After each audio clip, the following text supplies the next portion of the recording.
Hello नमस्कार साथियों, super selection academy के यूट्यूब चैनल पर आपका स्वागत है। मैं हूं विकास तिवारी। आज है 14 अप्रैल। भारत के संविधान निर्माता डॉक्टर बाबा साहब भीमराव अम्बेडकर जी का जन्मदिन है। सबसे पहले अभी आप सभी को डॉक्टर बाबा साहब भीमराव अम्बेडकर के जन्मदिन की बहुत बहुत शुभकामनाएं। आज हम उनके जीवन के बारे में एक विस्तृत प्रकाश डालने का प्रयास करेंगे। आइए जानते हैं। डॉक्टर बाबा साहब अम्बेडकर जी का जन्म 14 अप्रैल 1891 ईस्वी को महू मध्य प्रदेश में हुआ था, जो आज इंदौर जिले में पड़ता है। ये ब्रिटिश शासनकाल में सेंट्रल प्रोविंसन का हिस्सा हुआ करता था, सेंट्रल प्रोविंसन का भाग हुआ करता था। इनके पिताजी का नाम रामजी सकपाल व इनकी माताजी का नाम भीमाबाई सकपाल था। इनके पिता ब्रिटिश शासनकाल में ब्रिटिश सेना में सूबेदार के पद पर काम करते थे। इनके आरंभिक गुरु का, जिनका इनके जीवन पर तथा इनके नाम के सरनेम पर बहुत बड़ा प्रभाव पड़ा, उनका नाम था कृष्ण केशव आम्बेडकर। इसलिए इनका जो पूरा नाम पड़ा इनके माताजी का, इनके पिताजी का तथा इनके गुरु तीनों के नाम से जुड़ा। इनके जो गुरु थे कृष्ण केशव आम्बेडकर जी, वो समझते थे कि ये बच्चा बहुत होशियार है, आगे चलकर इसे जो छुआछूत तथा समाज में जो दलितों के लिए अनटचबिलिटी है, अर्थात इसको बहिष्कार किया जाता था, उसे लेकर इस बच्चे को बड़ी समस्या होगी, तो उन्हें अपना सरनेम दे दिया। कृष्ण केशव आम्बेडकर एक ब्राह्मण जाति के थे, शिक्षक थे, उन्होंने इनको अपना सरनेम दे दिया, इसीलिए इनका पूरा नाम भीमराव आम्बेडकर पड़ा। भीमराव कहां से आया? भीमराव, इनकी माताजी का नाम भीमाबाई था, वहां से भीमराव हुआ। महाराष्ट्र में एक प्रचलन है कि अपने नाम के बाद पिताजी का नाम जोड़ा जाता है, इसलिए इनका पूरा नाम जो लिखा जाता है भीमराव रामजी आम्बेडकर। इनके पिताजी रामजी आम्बेडकर ब्रिटिश सरकार में सूबेदार के पद पर सेना में भर्ती हुए थे, सेना में काम कर रहे थे। जब इनका जन्म हुआ तो उनकी पोस्टिंग महू मध्य प्रदेश में थी। महू में कैंटोनमेंट एरिया है आर्मी का, आज भी है, वहीं पर उनकी ड्यूटी चल रही थी, वहीं पर इनका जन्म हुआ। आरंभ में इनके पूर्वज कहाँ रहते हैं? पूर्वज इनके महाराष्ट्र के सतारा जिले में रत्नागिरी गांव में, जहां पे अम्बावटकर नाम है, वहां के निवासी थे। ये महार जाति से संबंधित थे। महार जाति दलितों में भी सबसे निम्न जाति होती, जिसे छूना पहले ब्रिटिश शासनकाल के दौरान अपराध माना जाता था। ऐसी समय में एक इनके पूर्वज तथा इनके समाज में, जब इनका जन्म हुआ था 14 अप्रैल 1891 के पहले, इनके समाज से कोई भी व्यक्ति चौथी क्लास से ज्यादा नहीं पढ़ा लिखा था। जब ये थोड़ा बड़े हुए तो ये स्कूल जाने की बात अपनी माताजी से बोले, तो इनकी माताजी ने कहा, बेटा अपने समाज में या इतनी छुआछूत का समाज में भेदभाव है, आपको स्कूल में बैठने तक नहीं दिया जाएगा, आप किस तरह शिक्षा ग्रहण करेंगे? तो इनकी माताजी ने कहा, यदि आपको पढ़ने का इतना शौक है तो थोड़ा बहुत समाज के जो उच्च वर्ग है, कुलीन वर्ग, इनके जो क्रूर व्यवहार होंगे उसको सहन करना पड़ेगा, उसके तहत ही आप शिक्षा कर लो। किसी से आप लड़ाई झगड़ा नहीं करोगे, तभी आप शिक्षा प्राप्त करके अपने समाज के लिए एक अच्छा काम कर सकते हो। तो उन्होंने अपनी माताजी की बात को अच्छे से अपने जीवन पर्यंत तक स्मरण रखा और आगे निरंतर बढ़ते रहे। तो 1800 सूबेदार के पद पर थे। 1891 में इनका जन्म हुआ। 1894 में इनके पिताजी सेना से रिटायर हो गए। महू मध्य प्रदेश से अब उन्हें अपने गांव 1897 ईस्वी में सतारा जाना पड़ा। वहीं पर 1897 में शिफ्ट हो गए। इनकी प्रारंभिक शिक्षा शुरू होती है एल्फिस्टन कॉलेज से, जहां पर इनको दाखिला दिया जाता है महाराष्ट्र में। एल्फिस्टन कॉलेज में जब पहली बार दाखिला देने के लिए जाते हैं तो इनको दाखिला देने में बड़ी समस्याओं का सामना करना पड़ा, लेकिन इनके पिताजी सूबेदार थे, इसलिए एडमिशन में ज़्यादा दिक्कतों का सामना नहीं हुआ, एडमिशन मिल गया। एडमिशन मिलने के बाद जब ये क्लास में रूम में गए पढ़ने के लिए, तो इनके समक्ष जो उच्च कुलीन वर्ग के वहाँ पे छात्र छात्राएं बैठे थे, वो इनका विरोध करने लगे कि ये नहीं पढ़ेंगे। और वहाँ जो टीचर पढ़ाने आए उनके समक्ष लड़के खड़े हो गए कि हम पढ़ेंगे नहीं, क्योंकि अम्बेडकर जी साथ में बैठ रहे हैं। तो इस विरोध का बचाव करने के लिए टीचर भी मजबूरी में इनको, जहाँ पर स्टूडेंट जो क्लासरूम में पीछे जूता चप्पल रखे जाते थे वहां पर अंबेडकर जी को बैठने के लिए कहा गया। और साथ में यह भी व्यवस्था दीजिए कि जो टाट पट्टी स्कूल में बिछाई जाती थी सभी लड़कों के बैठने के लिए, इनके ये उस टाट पट्टी पर नहीं बैठ सकते हैं। अर्थात अब इनके लिए समस्या ये थी कि अपने लिए अपने घर से टाट पट्टी लाएं और व्यक्तिगत जहां जूता चप्पल बच्चे लगते थे वहां पर बिछा कर बैठें, जिससे टाट पट्टी को भी टच ना हो।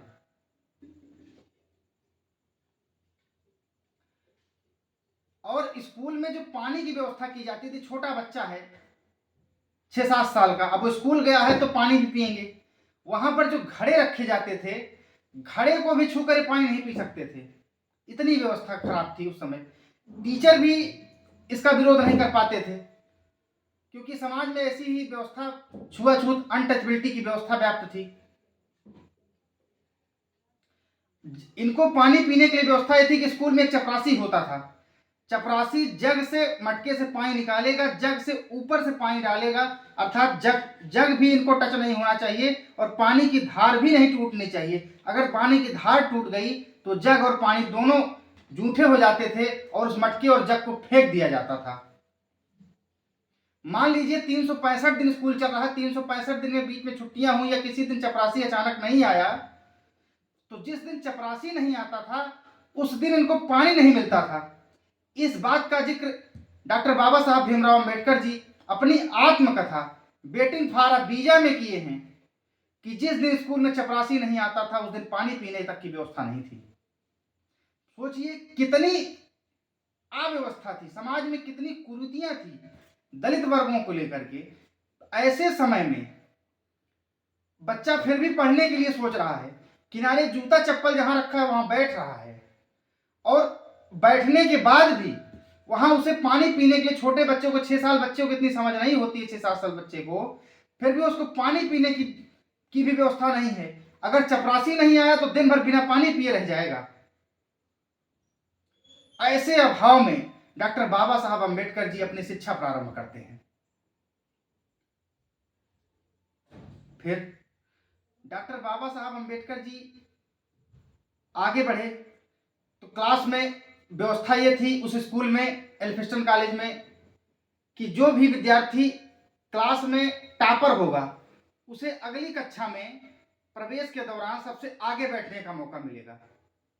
लेकिन ठहरे छुआछूत, महार जाति के, निम्न जाति के व्यक्ति, तो इन पर वो नियम भी लागू नहीं हुआ कि ये स्कूल में अव्वल आने के बाद, पूरे स्कूल में टॉप करने के बाद भी इन्हें आगे बैठने का मौका नहीं मिला। फिर वहीं जूता चप्पल किनारे जहां रखे थे पीछे, वहीं पर अपनी ही टाट पट्टी ला करके, अपनी ही बोरिया ला करके बैठ करके शिक्षा ग्रहण करते रहे और क्लास में लगातार अव्वल आते रहे।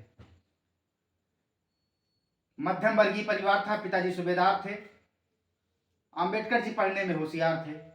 अब इन्हें उच्च शिक्षा प्राप्त करने के लिए इन्होंने बीए में एडमिशन लिया बॉम्बे यूनिवर्सिटी से। बॉम्बे यूनिवर्सिटी में इन्होंने बीए की शिक्षा ग्रहण किया। अब अंबेडकर जी और पढ़ना चाहते थे, परिवार की स्थिति सही नहीं थी। तब इनके एक गुरु थे, जब इन्होंने 12th की परीक्षा पास कर रहे थे तो इनको एक मार्गदर्शक गुरु मिले थे जो इनका सपोर्ट बहुत कर रहे थे। उनका नाम था दादा केलुस्कर। दादा केलुस्कर जी ने इनको बुद्ध की जीवनी पकड़ाया और उसे पढ़ने के लिए कहा, और दादा केलुस्कर जी ही इनकी मदद किए। बड़ौदा के गायकवाड़ एक रियासत हुआ करती थी जिसके शासक थे सयाजीराव थर्ड। सयाजीराव जी से इनकी मुलाकात करवाए। सयाजीराव जी इनकी शिक्षा को देखकर बड़े प्रभावित हुए और इन्होंने अपनी इच्छा जाहिर की कि मुझे बाहर जाकर के, विदेश में जाकर के शिक्षा प्राप्त करनी है बड़ी, जिससे अपने समाज, भारत तथा जो है अपने पिछड़े वर्ग, दलित वर्ग तथा समाज के ऐसे वर्ग जिनका उच्च वर्गों के साथ बड़ा अभद्र व्यवहार किया जाता है, एक दृष्टि से नहीं देखा जाता है, उनके हित में काम कर सकें या देश के हित में काम कर सकें, इस तरह की शिक्षा प्राप्त करने की इच्छा जाहिर की। तो दादा केलुस्कर जी की आग्रह से, क्योंकि ये बहुत बड़े लेखक थे उस समय, इनकी आग्रह को गायकवाड़ रियासत के महाराज सयाजीराव थर्ड द्वारा मान लिया गया और उन्हें प्रति माह 25 रुपया छात्रवृत्ति दी गई कि आप जाकर के बाहर पढ़ाई करिए। ये सन 1913 की बात है। 1913 में डॉक्टर बाबा साहब भीमराव अंबेडकर से एक समझौता भी हुआ गायकवाड़ के महाराज जी के साथ कि जब आप बाहर जाकर के शिक्षा प्राप्त करेंगे, शिक्षा प्राप्त करने के बाद जब भारत आएंगे तो भारत में आपको हमारे यहाँ नौकरी करनी पड़ेगी। तो डॉक्टर बाबा साहब अंबेडकर को शिक्षा की आवश्यकता थी, उन्हें स्कॉलरशिप लेनी थी, उन्होंने समझौता कर लिया, करारनामा। और 1913 में वीजा बना इनका बाहर जाने के लिए। कहाँ गए? California university. कैलिफोर्निया 4 वर्षों के लिए इनका वीजा बनता है, कैलिफोर्निया यूनिवर्सिटी जो कि न्यूयॉर्क में पड़ती है। कैलिफोर्निया यूनिवर्सिटी से इन्होंने एमए और डॉक्टरेट की उपाधि प्राप्त की और 1917 ईस्वी में इन्हें मजबूरन इनकी स्कॉलरशिप समाप्त हो गई थी और इन्हें भारत वापस आना पड़ा। जब ये भारत वापस आए तो इन्होंने सोचा था कि भाई वास्तव में इनकी शिक्षा भी बड़ी हो गई थी। गायकवाड़ जी महाराज द्वारा इनके स्वागत में घर ले जाने के लिए या उनकी रियासत में उनके साम्राज्य तक ले जाने के लिए कोई वाहन भेजा गया होगा, लेकिन ऐसी कोई व्यवस्था नहीं थी। ये जहाज से नीचे उतरे, उस समय ट्रेन की व्यवस्था नहीं थी, एरोप्लेन की व्यवस्था नहीं थी, पानी के जहाज़ों से यात्रा किया जाता था। पानी के जहाज से बंदरगाह पर उतरे, बंदरगाह से फिर अपने करारनामे के अनुसार ये बड़ौदा पहुंचे। बड़ौदा के गायकवाड़ के यहाँ इनका शिक्षा अधिक थी। शिक्षा को देखते हुए गायकवाड़ जी महाराज अपने सेना का इन्हें सेना प्रमुख अर्थात सचिव बना देते हैं। सचिव आज के समय में आईएएस की परीक्षा पास करने के बाद सेक्रेटरी बनाया जाता था। उस समय इतने शिक्षित होने के बाद इन्हें सर्वोच्चतम पद दिया गया गायकवाड़ जी महाराज द्वारा। सेना में इन्हें सचिव का पद दे दिया गया। जब ये अपने ऑफिस से पहुंचे तो वहां भी अनटचबिलिटी का शिकार होना पड़ा, छुआछूत का। यहां तक कि वहां का प्यून चपरासी भी इनको फाइल फेंक कर देता था क्योंकि ये नीची जाति के व्यक्ति थे। और वहां के जो स्टाफ था वो भी इनके साथ अच्छा व्यवहार नहीं करता था। इनकी शिक्षा से तथा इनकी जाति से लोग चिढ़ते थे। वहां पर लोग इनके साथ बैठना उचित नहीं समझते थे। वहां पर जो घड़ा रखा हुआ था उसमें पानी नहीं पी सकते थे। एक बार की बात है, वहां पर ड्यूटी के दौरान पहुंचे और दोपहर में लंच करने के बाद घड़े से पानी पी लिए। वहां के साहूकार जिसको महाजन बोलते थे वो अचानक आए, इनको पानी पीते हुए देखकर घड़े का मटका ही गिरा के फोड़ दिए, जिसको लेकर साहू जी महाराज और इनके बीच बहुत कहासुनी हुई और इसकी शिकायत गायकवाड़ जी की रियासत महाराज जी की बात पास पहुंची। वहां उन्होंने इस बात को अनसुना कर दिया। इस बात को लेकर बहुत दुखी हुए। जब ये गायकवाड़ जी महाराज के यहाँ नौकरी कर रहे थे उस समय बड़ौदा में इनको कोई रूम नहीं देने के लिए तैयार था, निम्न जाति का व्यक्ति होने के कारण। हिंदू धर्मशालाएं जितनी थी उन्होंने इनको रूम नहीं दिया। तो इन्होंने खोजते खोजते एक पारसी की धर्मशाला थी, पारसी की धर्मशाला में इन्होंने शरण ली। लगभग 15 दिन रहे थे। धीरे धीरे पारसियों की इसकी बात पता चली कि हमारी धर्मशाला में कोई दलित वर्ग का निम्न जाति का व्यक्ति रहता है। तो वो 15-20 लोग लाठी डंडा हथियार लेकर के आधम के धर्मशाला के मालिक को बहुत ज़्यादा हड़काने लगे कि आप जो है छुआछूत निम्न जाति के व्यक्ति को अपनी धर्मशाला में शरण दिए हो। तो इनको बुलाया तो उन्होंने कहा कि आपकी जाति निम्न जाति है। बोला जी। अंबेडकर जी बोले कि हाँ निम्न जाति के हैं हम। तो बोला आपने बताया क्यों नहीं? तो अंबेडकर जी ने कहा आपने पूछा ही नहीं तो हम बताएं क्यों? जब आप पूछोगे तब तो हम बताएंगे। आपसे हमने किराया रूम मांगा, आपने को किराया दिया, आपने हमें रूम दिया, आप रहने लगे। तो इतने विरोध के बाद डॉक्टर बाबा साहब अंबेडकर जी को केवल 12 घंटे की मोहलत दी गई कि 12 घंटे में आप धर्मशाला छोड़ दीजिएगा। अगर 12 घंटे में धर्मशाला नहीं छोड़े तो आपको यहीं पर मार दिया जाएगा। ऐसी स्थिति में इनके साथ एक हिंदू और एक ईसाई, इनके तो मित्र हुआ करते थे बड़ौदा में ही, जो इनके साथ कैलिफोर्निया यूनिवर्सिटी में पढ़कर आए थे। इन्होंने हिंदू अपने मित्र से अपनी आप बीती बताई कि हमारे साथ ऐसा ऐसा हुआ है, आज हमें 12 घंटे का मोहलत दी गई, 12 घंटे बाद हमें रूम छोड़ना पड़ेगा, धर्मशाला को छोड़ना पड़ेगा, तो क्या आपके यहाँ रहने के लिए शरण मिल जाएगी?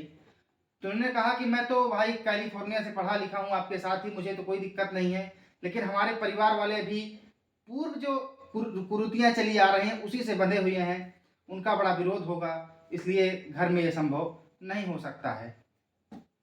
तो उन्होंने अपने ईसाई मित्र को कॉल किया, ईसाई मित्र से मुलाकात की टेलीफोन करके, तो उससे समस्या रखी। उसने कहा मेरे पूर्वज तो पहले हिंदू थे, अभी ईसाई बने हैं, मुझे तो कोई दिक्कत नहीं होगी, लेकिन हमारी जो माँ है, हमारी जो पत्नी है, वो हिंदू धर्म को मानती है, उसे जो है इसको लेकर के बड़ा तनाव होगा और घर का वातावरण दूषित हो जाएगा। तो ये सुनकर डॉक्टर बाबा साहब भीमराव अम्बेडकर जी को बड़ा दुख हुआ, तो और उन्होंने कहा कि जो हिंदू के लिए अछूत है वो पारसी के लिए भी अछूत है और वो ईसाई के लिए भी अछूत है।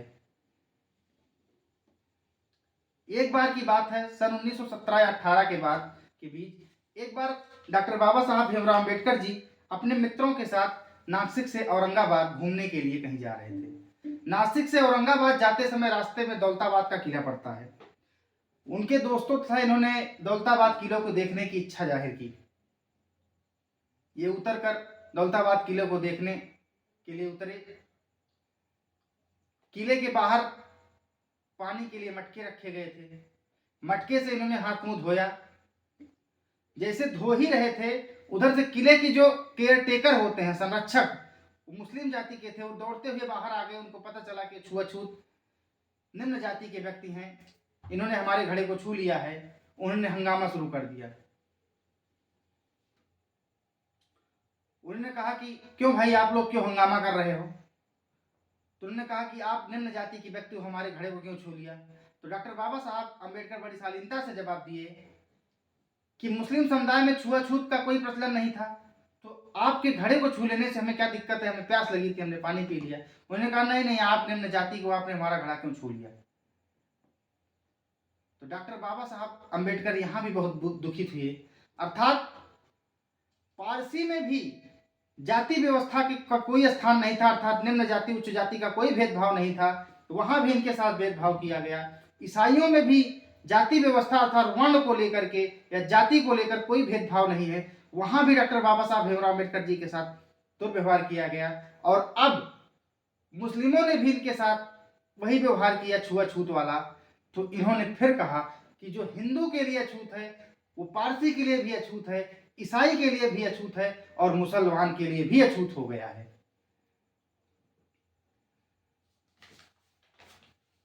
डॉक्टर बाबा साहब अम्बेडकर इसके बाद गायकवाड़ जी के यहां नौकरी छोड़ देते हैं। सन 1918 ईस्वी में इन्होंने सेंथम कॉलेज में प्रोफेसर का पद ग्रहण करते हैं। जब वे प्रोफेसर का पद ग्रहण करते हैं, कॉलेज में पढ़ाने के लिए जाते हैं, तो वहां पर जो लड़के पढ़ते थे वो इनके बारे में पहले ही जान चुके थे कि ये निम्न जाति के हैं, महार जाति के हैं। तो उन्होंने इनसे क्लास लेने के लिए इनकार कर दिया। उन्होंने प्रिंसिपल जी से कहा कि हम ये अगर पढ़ाएंगे तो हम पढ़ेंगे ही नहीं।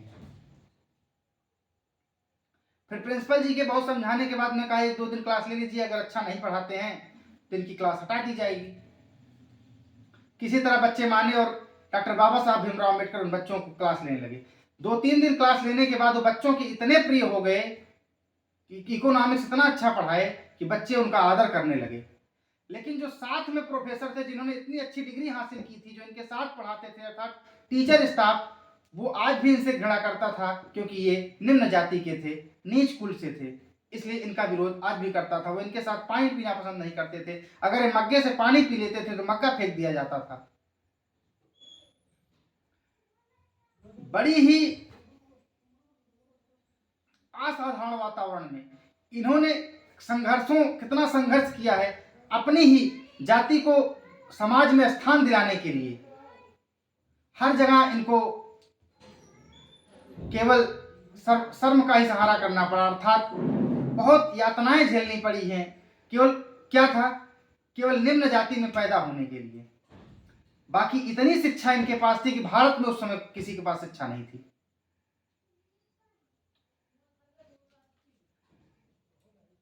धीरे धीरे इन्होंने प्रोफेसर की भी नौकरी छोड़ दी।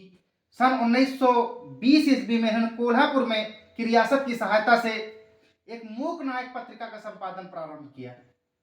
मूक नायक पत्रिका का प्रकाशन करने के बाद उसमें इन्होंने प्रकाश किया, मूक का मतलब बिना बोले अपने सारे शब्दों को कह देना। समाज के सारी कुव्यवस्थाओं को इन्होंने उस पत्रिका में उजागर करना शुरू कर दिया।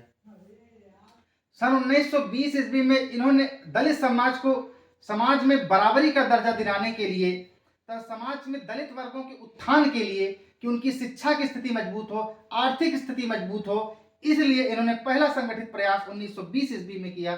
दलितों के लिए बहिष्कृत हितकारिणी सभा का गठन किया, जिसमें अधिक से अधिक समाज के पिछड़े वर्ग, दलित, जिसका समाज में तिरस्कार किया गया हो, ऐसे लोगों को इसमें जोड़ा जाए और उन्हें शिक्षा तथा आर्थिक रूप से समृद्ध बनाया जाए, जिस समाज में इनको एक मुख्य धारा से जोड़ा जाए। इनकी आत्मकथा वेटिंग फॉर अ वीजा में इन्होंने सारी बातें जिक्र किया है। डॉक्टर बाबा साहब अम्बेडकर की शिक्षा के बारे में थोड़ा प्रकाश डालते हैं। इनकी शिक्षा यूनिवर्सिटी ऑफ बॉम्बे से इन्होंने बीए की पढ़ाई की है। इसके बाद 1913 में भी आपको हमने बताया था कि बड़ौदा के गायकवाड़ जी महाराज की सहायता से 1913 से 1917 के बीच में कैलिफोर्निया यूनिवर्सिटी से इन्होंने एमए और डॉक्टरेट की उपाधि प्राप्त की है। इसके बाद इन्होंने लंदन स्कूल ऑफ इकोनॉमिक्स से एमएससी और डीएससी की उपाधि प्राप्त की है। डॉक्टर ऑफ साइंस से अर्थात दो बार उन्होंने डॉक्टर की उपाधि धारण की है। और इसके बाद ग्रेज इन कॉलेज से इन्होंने बैरिस्टर की उपाधि प्राप्त की है, अर्थात कानून की डिग्री प्राप्त की है, लॉ किया हुआ है। इतनी डिग्री प्राप्त किया है इन्होंने। डॉक्टर बाबा साहब अम्बेडकर की मृत्यु 6 दिसंबर 1956 ईस्वी को हुई। जब ये इनकी मृत्यु हो गई, उसके बाद जब इनकी लाइब्रेरी खोली गई तो इनकी लाइब्रेरी में कुल 35,000 पुस्तकें निकली। केवल पुस्तकें रखी नहीं गई थी सजावट के लिए, सारी पुस्तकों को डॉक्टर बाबा साहब अम्बेडकर जी के द्वारा पढ़ा गया था, एक एक पन्ने पर अंडरलाइन की गई थी। इससे पता चलता है कि डॉक्टर बाबा साहब अम्बेडकर कितना पढ़ते थे। इतना पढ़ने के बाद ही समाज का उत्थान के बारे में सोच पाना, ये एक महान व्यक्ति का ही काम, एक महान आत्मा का ही काम हो सकता है। डॉक्टर बाबा साहब अम्बेडकर जी के द्वारा संविधान में भी महत्वपूर्ण योगदान किए गए हैं। सन 1945 ईस्वी में ब्रिटिश में भी सत्ता का परिवर्तन हुआ। लेबर पार्टी की सरकार बनी और क्लीमेंट एटली प्रधानमंत्री बनते हैं। क्लीमेंट एटली द्वारा ब्रिटिश से घोषणा की जाती है कि जून 1948 ईस्वी में भारतीयों के हाथ में सत्ता दे दी जाएगी। लेकिन कोई देश नया नया आजाद हो, तो आजाद होने के बाद उसकी शासन व्यवस्था कैसे चलेगी, उसके लिए एक संविधान का होना जरूरी है। संविधान निर्माण के लिए एक संविधान का गठन कैसे किया जाए, इसके बारे में 15 मार्च 1946 ईस्वी को क्लीमेंट एटली के द्वारा एक 3 सदस्यीय संविधान सभा के गठन के लिए संस्था नियुक्त की जाती है। लॉर्ड पेंथिकलानेस उसके अध्यक्ष बनाए जाते हैं। उसकी अध्यक्षता में 15 मार्च 1946 ईस्वी को 3 सदस्यीय समिति भारत पहुंचती है। यहां आकर के संविधान सभा के निर्माण कैसे हो, इसके बारे में विचार किया जाता है। संविधान सभा के निर्माण के लिए सदस्यों की आवश्यकता होती है, सदस्यों को चुनाव लड़ना पड़ता है, जिसके लिए डॉक्टर बाबा साहब भीमराव अम्बेडकर जी बंबई की सीट पर खड़े होते हैं। बंबई की सीट पर इन्हें हराने के लिए बड़े बड़े नेता प्रयास किए, जिसके कारण डॉक्टर भीमराव अम्बेडकर जी बंबई से चुनाव हार गए। इसके बाद पहले पाकिस्तान अभी अलग नहीं हुआ था। 1946 में जब चुनाव चल रहे हैं, आम चुनाव संविधान सभा के गठन के लिए, तो 1946 में पूर्वी पाकिस्तान पहले जो था, अब वर्तमान में बांग्लादेश है। बांग्लादेश में बांग्लादेश के हिस्से में गया है बंगाल का हिस्सा, जिसका नाम है जैसर कुलना, से ये संविधान सभा के लिए निर्वाचित हुई है।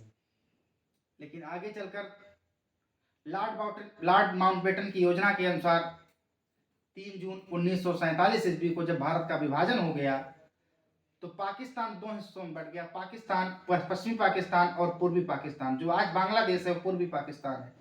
तो पाकिस्तान के हिस्से में डॉक्टर बाबा साहब भीमराव अम्बेडकर की सीट जैसर कुलना जाने के बाद अब संविधान सभा में डॉक्टर बाबा साहब का प्रतिनिधित्व कैसे हो, इसके बारे में एक संविधान सभा के सदस्य टीटी कृष्णाचारी, लोग तो इसका विरोध कर रहे थे कि डॉक्टर बाबा साहब भीमराव अम्बेडकर संविधान सभा के सदस्य ही न बने, इसीलिए उन्हें बंबई से चुनाव हरवाया गया। लेकिन फिर भी मुस्लिम लीग की सहायता से जैसर कुलना से चुनाव जीत कर आए।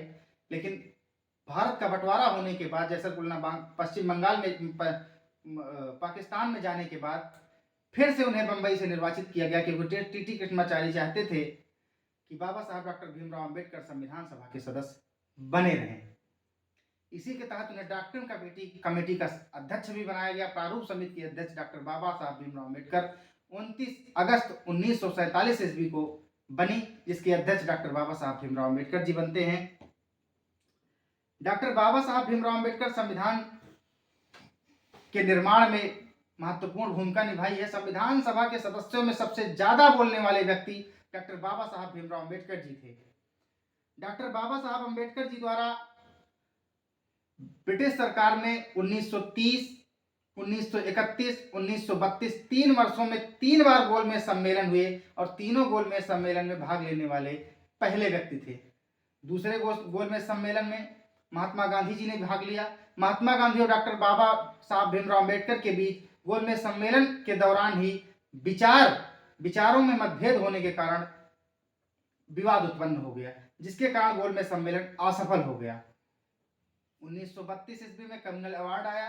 कम्युनल अवार्ड में लॉर्ड मैकजेल रोनाल्ड ने चाहता था कि उस समय ये ब्रिटिश का प्रधानमंत्री हुआ करते थे, ये चाहते थे कि भारत में 1909 में पार्लियामेंट सुधार करके मुस्लिमों को अलग से निर्वाचित क्षेत्रों में आरक्षण दिया गया और 1919 में मॉन्टेग्यू चेम्सफोर्ड के तहत सिखों को आरक्षण दिया गया निर्वाचन में। तो 1932 में कम्युनल अवार्ड ला करके दलित वर्गों के लिए, निम्न जातियों के लिए, इन्होंने हरिजनों के लिए अलग से निर्वाचन क्षेत्रों की मांग कर दी, जिसको लेकर महात्मा गांधी दुखित हुए। ये चाहते थे महात्मा गांधी की पूरा भारत एक रहे, इसमें कोई बंटवारा ना हो। लेकिन डॉक्टर बाबा साहब भीमराव अम्बेडकर जी का तर्क था कि जब 1909 ईस्वी में निर्वाचन के लिए पृथक से निर्वाचन की मांग उठी और कानून बन गया, तब आप क्यों नहीं बोले? 1919 में आप क्यों नहीं बोले जब सिखों के लिए निर्वाचन कानून बना? 1932 में आप इसका विरोध क्यों किए रहे? तो डॉक्टर बाबा साहब अम्बेडकर और महात्मा गांधी के बीच में विवाद उत्पन्न हुए। महात्मा गांधी जी चाहते थे कि डॉक्टर भीमराव अम्बेडकर की बात मानी जाए, लेकिन इन्हें पृथक से निर्वाचन न दे करके जो सीटें हैं हमारी विधानसभा में, केंद्रीय विधानसभा में, उसमें इन्हें सीटों का रिजर्वेशन दे दिया जाए। इसी बात को लेकर के महात्मा गांधी और डॉक्टर बाबा साहब अम्बेडकर के बीच पूना समझौता हुआ यरवदा जेल में 25 सितंबर 1932 ईस्वी को, जिसमें केंद्रीय लेजिस्लेटिव में दलित वर्गों के लिए सीटों की व्यवस्था की गई, सीटों की आरक्षण की व्यवस्था कर दी गई। भारत छोड़ो आंदोलन का भी विरोध डॉक्टर बाबा साहब अम्बेडकर जी किए। डॉक्टर बाबा साहब अम्बेडकर जी द्वारा भारत छोड़ो आंदोलन का विरोध इसलिए किया गया कि कई लोग समाज के प्रबुद्ध वर्गों द्वारा ये कहा जाता है कि डॉक्टर बाबा साहब अम्बेडकर भारत की स्वतंत्रता के विरोधी रहे हैं। इन्होंने स्वतंत्रता संग्राम में भाग नहीं लिया है, स्वतंत्रता के दौरान कोई मूवमेंट नहीं किया है, भारत छोड़ो आंदोलन का विरोध किया है। भारत छोड़ो आंदोलन में उनके तर्क जो भी रहे हो, लेकिन मैं अपने तर्क से ये सोचता हूं कि हो सकता है कि ये 1942 ईस्वी के दौरान ब्रिटिश सरकार के अधीन श्रम मंत्री रहे हैं। श्रम मंत्रालय में काम करते हुए इन्होंने विरोध करना ब्रिटिश सरकार का उचित न समझा हो, इसलिए हो सकता है भारत छोड़ो आंदोलन का इन्होंने, क्विट इंडिया मूवमेंट का 8 अगस्त 1942 ईस्वी को जो आंदोलन की शुरुआत हुई, जिसमें महात्मा गांधी जी द्वारा करो या मरो का नारा दिया गया, उसका इन्होंने विरोध किया। भारत के पहले कानून मंत्री भी बने 1946 से 1951 के दौरान। जब ये श्रम मंत्री थे, भारत के श्रम मंत्री में इन्होंने ये डिसाइड किया, वहां भी इन्होंने अच्छे काम किए। महिलाओं के लिए इन्होंने फिक्स घंटे की व्यवस्था की कि यदि कोई व्यक्ति या कोई महिला निर्धारित घंटे से अधिक काम करती है तो उसे जो है अतिरिक्त वेतन दिया जाए, और जो है 1 दिन सप्ताह में अवकाश की व्यवस्था करवाई। कानून मंत्री जब थे 1946 से 1951 के बीच, पंडित जवाहरलाल नेहरू जी हमारे देश के प्रधानमंत्री थे। उनकी सरकार में सबसे पढ़े लिखे और कानून के जानकार डॉक्टर बाबा साहब भीमराव अम्बेडकर जी को कानून का मंत्री बनाया गया। उस दौरान ये चाहते थे, जो आज की सरकारें, वर्तमान सरकार जो चाहती है कि पूरे देश में यूनिफॉर्म सिविल कोड, समान नागरिक संहिता लागू हो। भारत के आजादी के समय, आज के 78 साल पहले डॉक्टर बाबा साहब भीमराव अम्बेडकर जी द्वारा समान नागरिक संहिता के बारे में भारत के प्रधानमंत्री जवाहरलाल नेहरू जी से ये बात की थी कि पूरे देश में समान नागरिक संहिता लागू की जाए। जब पंडित जवाहरलाल नेहरू जी द्वारा उनकी ये बात नहीं मानी गई तो उन्होंने अपने पद से इस्तीफा दे दिया है।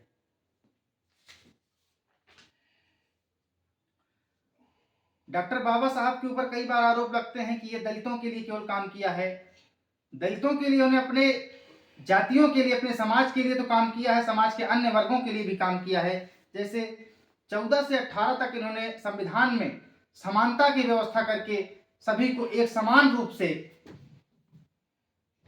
किसी के प्रति, किसी समाज के प्रति, किसी के प्रति कोई भेदभाव न हो, ऐसी व्यवस्था, इन्होंने समानता की व्यवस्था की। अनुच्छेद 17 में अस्पृश्यता का अंत किया है। अस्पृश्यता को अपने मृत्यु से ठीक एक वर्ष पहले 1955 में अस्पृश्यता अपराध कानून पारित करवा दिया कि यदि कोई व्यक्ति अब अनटचबिलिटी रूल का पालन नहीं करेगा तो उसके ऊपर वैधानिक कार्यवाही भी की जा सकती है।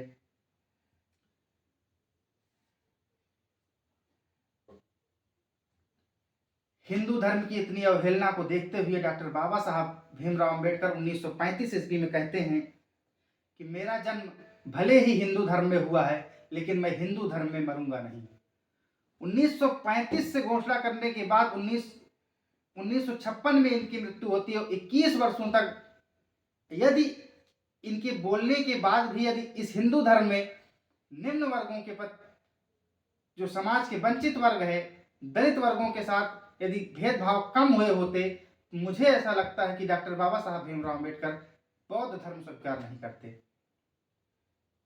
डॉक्टर बाबा साहब अंबेडकर 14 अक्टूबर 1956 ईस्वी को अपने मरने से ठीक 1.5 महीना पहले बौद्ध धर्म को स्वीकार कर लिया। उनकी मृत्यु हिंदू धर्म पर नहीं हुई। उनका रीति रिवाज 14 अक्टूबर 1956 के बाद बुद्ध धर्म से हुआ। उनका अंतिम संस्कार भी बुद्ध धर्म के अनुसार किया गया। डॉक्टर बाबा साहब अंबेडकर की तुलना मेरी नज़र में अमेरिका के राष्ट्रपति अब्राहम लिंकन के समान की जानी चाहिए। जिस प्रकार अमेरिका 1776 में आज़ाद हुआ और 1789 ईस्वी में संविधान बना, लेकिन उसके संविधान में ही उल्लेख कर दिया गया था कि यहाँ दासता लागू रहेगी। 1789 से लेकर 1860 ईस्वी में अब्राहम लिंकन राष्ट्रपति अमेरिका के बनते हैं।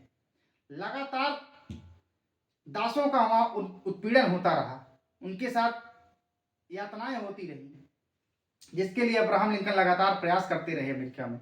और 1860 ईस्वी में जब वो अमेरिका के राष्ट्रपति बने तो सबसे पहले उन्होंने दास प्रथा उन्मूलन को लेकर कानून बनाया, जिसके तहत अमेरिका में बहुत बड़ा दंगा शुरू हो गया। इसी के चलता उन्हें 1865 ईस्वी में अपनी जान भी गंवानी पड़ी, उनकी हत्या कर दी गई।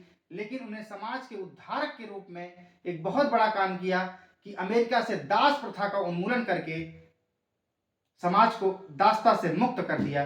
जैसा अमेरिका आज दिख रहा है, यदि अब्राहम लिंकन नहीं होते तो अब्राहम लिंकन के ना होने, अगर अब्राहम लिंकन नहीं होते तो अमेरिका का स्वरूप आज ऐसा नहीं होता।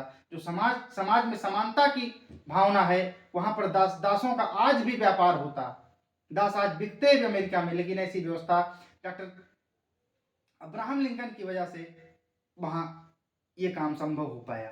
अपनी जान गंवा करके भी एक समाज सुधारक अच्छा काम किए। उसी तरह डॉक्टर बाबा साहब भीमराव अंबेडकर यदि भारत में नहीं होते तो महिलाओं के साथ, समाज के पिछड़े वर्गों के साथ, दलित वर्गों के साथ जो छुआछूत, भेदभाव, समानता आदि का जो भेदभाव हुआ, जो भेदभाव लगातार हो रहे थे, उस पर इन्होंने इतना काम किया जिससे समाज में समानता की भावना आ चुकी। इन्होंने समानता पर इतना बल दिया कि उन्होंने संविधान में 14 से 18 तक अनुच्छेद को जोड़ करके उसमें इसका उल्लेख कर दिया और इस पर अनटचबिलिटी को लेकर 1955 में कानून बनाकर बाध्यकारी कर दिया कि कोई उसका उल्लंघन करेगा तो उसके ऊपर वैधानिक कार्यवाही की गई। इसलिए डॉक्टर बाबा साहब अंबेडकर का जीवन महान है। सभी को इनका आदर करना चाहिए, सम्मान करना चाहिए तथा इनके बारे में पढ़कर प्रेरणा लेनी चाहिए। धन्यवाद। Thank you. जय हिंद। हमारे चैनल को लाइक, शेयर एंड सब्सक्राइब करें, जिससे हमें मोटिवेशन प्राप्त होगा ऐसी ही जानकारी की वीडियो बनाने के लिए। Thank you.